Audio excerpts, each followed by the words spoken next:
How many wins have you had today? How many souls have you touched? Afternoon, friends of the How Many Wins Foundation. It is great to be back with you. I hope you had a great opening to your school year, although it's still early and still going on. You got a lot of school year left, and you're still in that great time where the energy's positive and all the fun stuff's happening and everybody's excited. So take advantage of that and enjoy and build on the excitement that you have. So I have this unique perspective of life that comes from being a motivational speaker. You know what's cool about being a motivational speaker is people introduce you, and when they introduce you, you sound way cooler than you really are. And it doesn't even matter what you write in it, but somehow when somebody says it over a microphone to a bunch of people, it just sounds really smart. Like I could just say, ladies and gentlemen, speaking to you now, he had peas for dinner last night, and he had a Subway sandwich, and he's the author of a book that one person read. Ladies and gentlemen, please, everybody's, whoa, it's like, that's awesome. Is that maybe why you do public speaking? It's totally it, right? I found a way to be loved, actually. So it's just fun. It's funny how you just get this false persona when the people that are speakers are human beings. Now every now and then, you hire like Michelle Obama, or you get a speaker like Norman Schwarzkopf, whom I heard, and as a speaker, Schwarzkopf was not great. But as a personality, he's bigger than life, So it turns out to be a great experience because you got these people that are just insane. But in the real world and in education, when people like myself go out and speak, you go and you do it, and you're trying to create. Like for me, I want to create like this. I want to tell a story. I want to give you something to take with you. But I also in that 45 minutes to an hour that I'm with you, I want to make you laugh. I want to make you cry. And so you ran this emotional gamut, but then I want you to have something to do when you leave. And so part of that is you have to deliver the content, but the other part of that is you have to have this credible thing.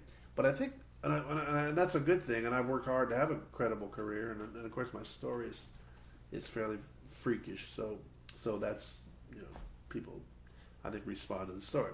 The point of all this is, it's difficult sometimes for people to walk out of those moments and see themselves as the speaker. Because, like, I can go speak, and I would accept this as not a criticism, but a fact, that where if I go speak to an audience of people, and I say, go and do this, and you can go like, I want to do this, but I'm not, I'm not this guy that's going to roll in a wheelchair and get everybody's immediate attention. Or you're going to walk out and go, that's great, but I'm not Michael Jordan, so I can't, So I understand that. But we're talking about taking a mindset that we've created and delivering it into a culture. And I don't think you have to be Michael Jordan to do that. And I don't think you have to be, you have to have this crazy life story. I think that good, hardworking people with a plan can make this happen. And I was turned on to this by a conversation I had with my friend Dr. Alan Harris. So I'm going to let Dr. Harris kind of take over here, because he's the one that introduced me to this concept called sometimes you just have to be the guy. And that's really what we want to talk about today. So Alan, I'm going to turn it over to you. Well, thanks, Jeff. It's a pleasure to join you for another visual and audio podcast. We are quite the lookers. I tell you what. So what you're talking about is something that happened for me really in the course of spending time listening to your story. So you and I met about 20 plus years ago. Right. And I had the chance to hear the story of your life and your accomplishments probably 4 or 5 times. And I always loved to sit down and hear it because it was a sense of hope and a sense of how many wins and got the bracelet. But it was always about 2 people detached from me. It was, you would talk about Coach Bohan and how he came in, and what always struck me in the part of your story, as I always recall it, is, you have the accident, you're in the hospital, you're in traction, and Coach shows up, and it says, how many wins have you had today? And he literally gets to the point where he's kind of in your face, kind of yelling. Yeah.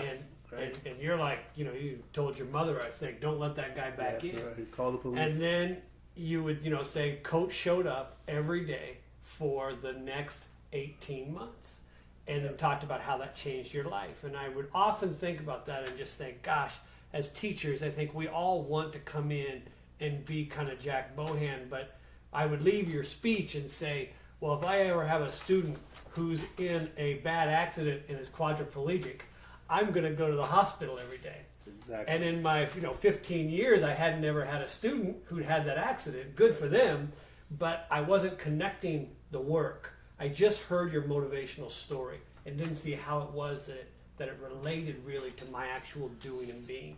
It seemed almost mythical, right? So I'd hear you talk and see you and think about Jack, and it was kind of like this mythical children's story. And I was at a point in my career that I really was ready to re-enter the classroom as a teacher. I had taught briefly, was in administration, and I wanted to go back in the classroom. And I knew I wanted to connect what it was that Jack Bohan, Coach Bohan, did for you as a teacher, and how do you empower that? How do you make a classroom about winning? And that really was what helped me realize this is a teacher's story. I mean, your accomplishments are amazing, and in big part, it's a teacher story. And as Jack wrote in the foreword of your book, the idea that he had a theory he'd been working on as a teacher of how you best help children, how you best help athletes become their best selves, and that idea that words create pictures, pictures create emotions, and emotions create attitudes, and attitudes drive choices, and that drives your success. Right. And that Jack wrote that was you were his chance to really say, how does this theory play out? And so I was ready to try take my own crack at it, so to speak, right? And I went into the classroom in La Crosse Central High School and started using wins, and that's where I really began to understand that this is teachers' work, and it's what all of us can do. The story stopped being mythical to me, and it started being real about what you do. And so, we all know as educators, and we hear the data all the time, that when it comes to children who are at risk, right, children who come from challenging backgrounds or face crisis, but children who are at risk, when they have succeeded, they typically cite one adult who made a difference in their life. True story. And what changed for me was the idea of, what if we all decided that we were that teacher for every one of our children? What if we stopped waiting to be it for one child, and we started believing that those 30 children who come and sit in front of us, or if you teach math, those 120 children that are in front of us, you are it for that person. You are the difference. You are the one, when they say, what made a difference? This teacher empowered me to be it. That was a changer for me. And as I started, I'd always cared, and believed and tried to bring out the best, but I crossed a line when I was there. And when you start doing that as a principal or as a teacher in this field, it changes. It makes it much more rewarding work, but it also makes it another level of challenging work. I'm hearing you talk, and I'm thinking of two people. One, of course, is Coach Bohan, because I just wonder what drives people. And for me, it was, I was in the ultimate motivated seat. I was like, I either listened to what he said or I was going to die. And it's that. Right. It was that simple. But I look back at him, and I less understand what motivated him. And then I also was thinking about Rosa Parks, and you look at civil rights in the 1950s. So I'm going to try to make a comparison to Coach and Ms. Parks in the standpoint of, it would be really easy to go, Coach just got driven by this emotional moment, and he saw one of his players hurt, and he jumped in and did something. And that's as naive as thinking Rosa Parks was just tired one day, right, and decided to not want to move her seat. That's a good point. And the point of it is, I think Rosa Parks and I think Jack Bohan had something in common. They had a better idea, and they had a plan. and they reached a point where they were going to make sure their plan happened, and they put this plan together, and they made change. Right. So, what was it that motivated you to go? You said I crossed the line, but I'm now like, I'm going to make a plan I can do better. You know, I think for me, we were working in Racine together at the time. Right. You were principal at Case High School, and I was principal at Knapp Elementary School, a unique little elementary school in a very urban setting, and working with a good friend of mine, Steve Russo, Roscoe. Yeah. Right. And we had this time. In my first year there, in the month of October, there were 183 student injuries related to fights in 1 month at an elementary school. These are 5-year-olds to 12-year-olds, right? And that's a problem. Yeah, So especially if you don't win it. I don't think you want any of those. I don't want any of those fights, and so I got the superintendent's permission, very graciously allowed me to bring in Steve Russo, who had stepped out of education in retirement, and he came in and worked, he and I together, and we started working on just simply, you gotta help kids know a different way. Because I remember watching them following the kids to school one day just to see what happened. They were beating themselves up on the way to school. It was their lifestyle, so to speak. But we can't have you hitting and beating each other up at school. And so Steve Russo and I, he talks about it's the 3 R's of education: relationships, relationships, relationships. Yeah, you're right. And we literally started using Cheetos and hot Takis and talking with kids one by one about who and what they were and how to. And so by February, we in the month of February, there were 8 injuries related to fights. And it was and what was the best was you'd hear the teachers. And you've healed nicely. Thank you very much. Yeah. Thank you. Yeah, I don't get hit nearly as much. Yeah. The teachers would talk about how they felt it all change, and it empowered them to see what they could do because they saw us working with the kids one-to-one and watching how when you empower kids and empower teachers to be and who what they are. And that was really, for me, kind of that moment, and I knew that I'd done as much as I could at that point in administration, and I wanted to go back into the classroom, and I wanted to have, as a teacher, really do this in this new kind of way that I've figured out, which is you literally have the power as the teacher to really be the one who makes the difference. Right.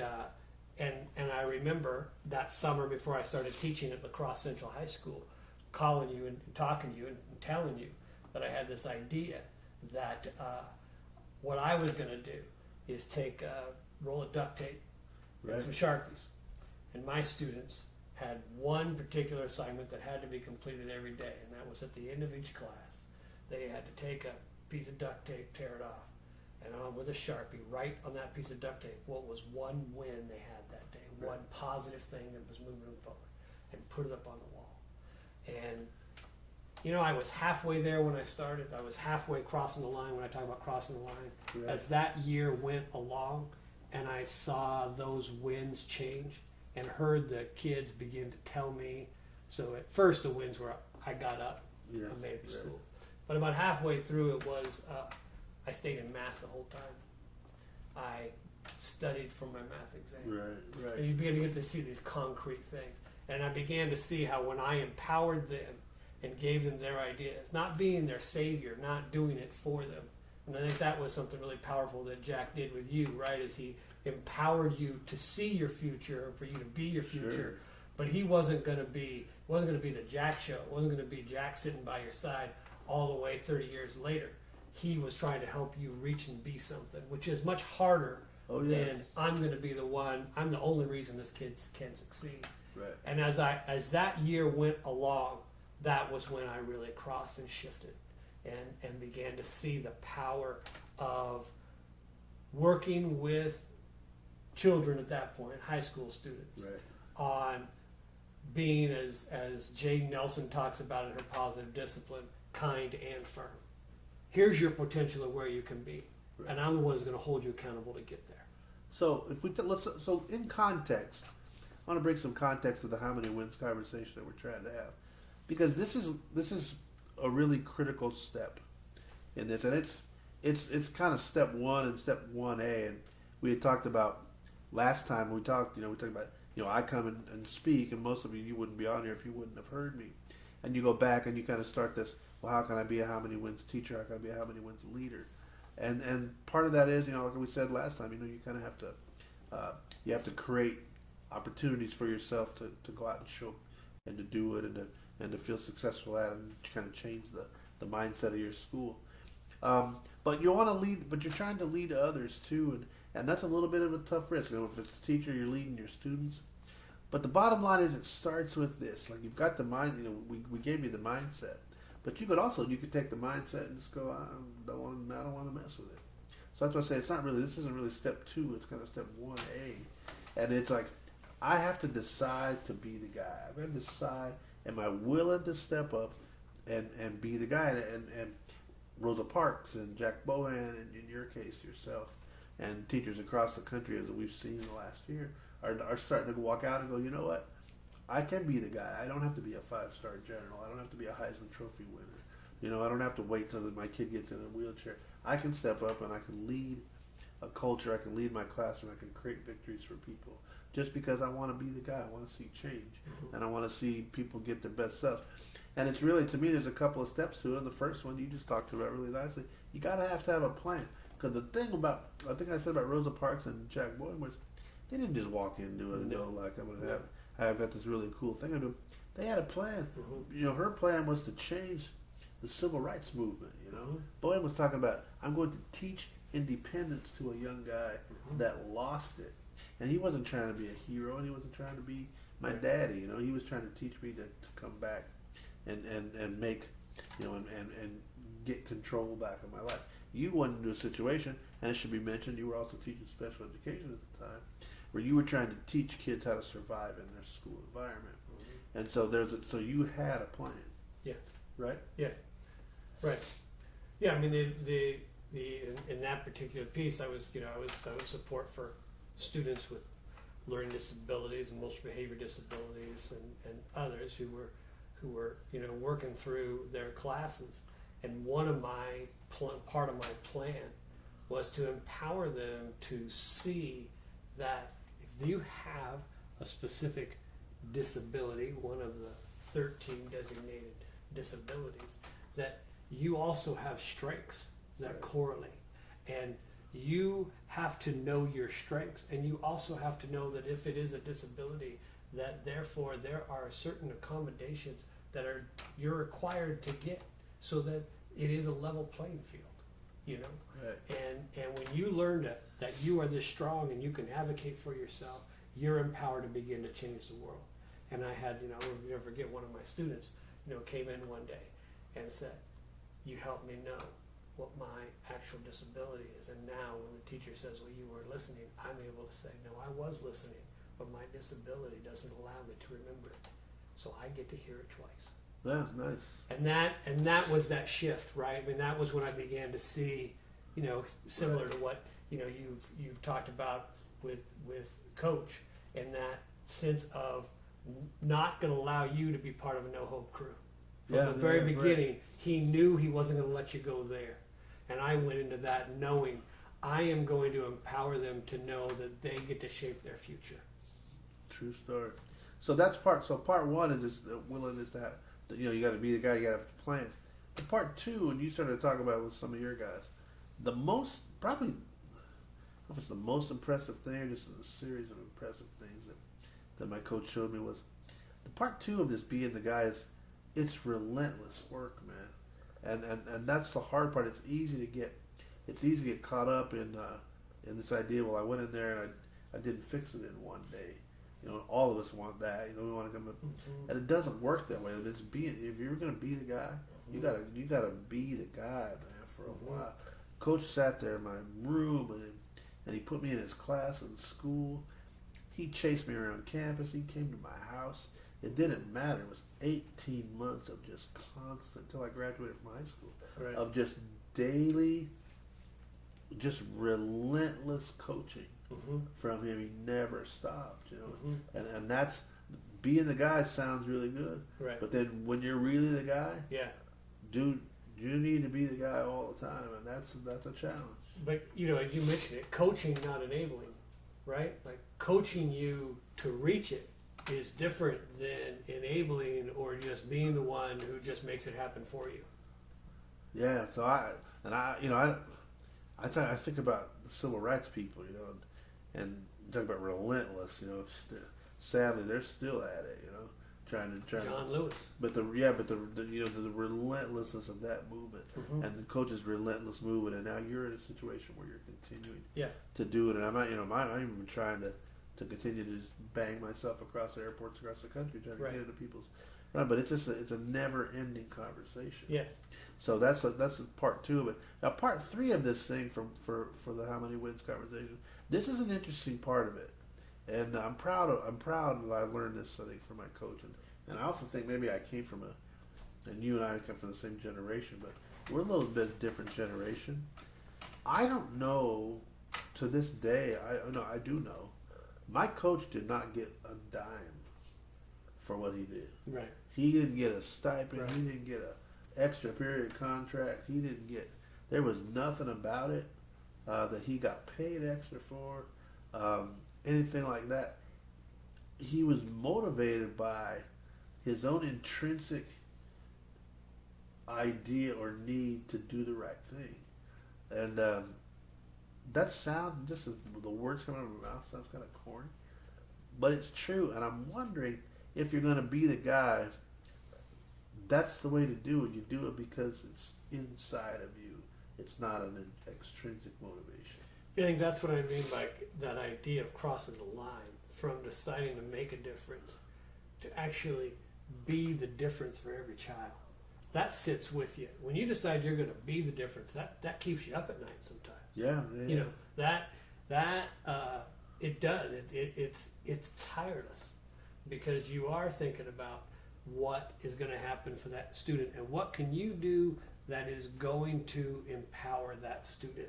Not what are you doing for that student, but how are you tapping into that student's ability to maximize their potential.